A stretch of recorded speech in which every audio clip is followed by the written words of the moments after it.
అమ్మా భవాని లోకాల నేలే ఓంకార రూపమమ్మా, తల్లిని మహిమల్ని చూపవమ్మా.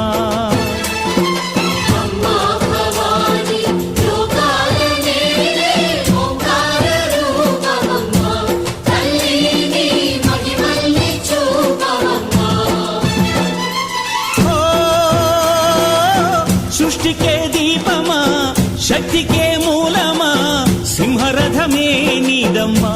అమ్మ దుర్గమ్మ భక్తులను దీవించుమా.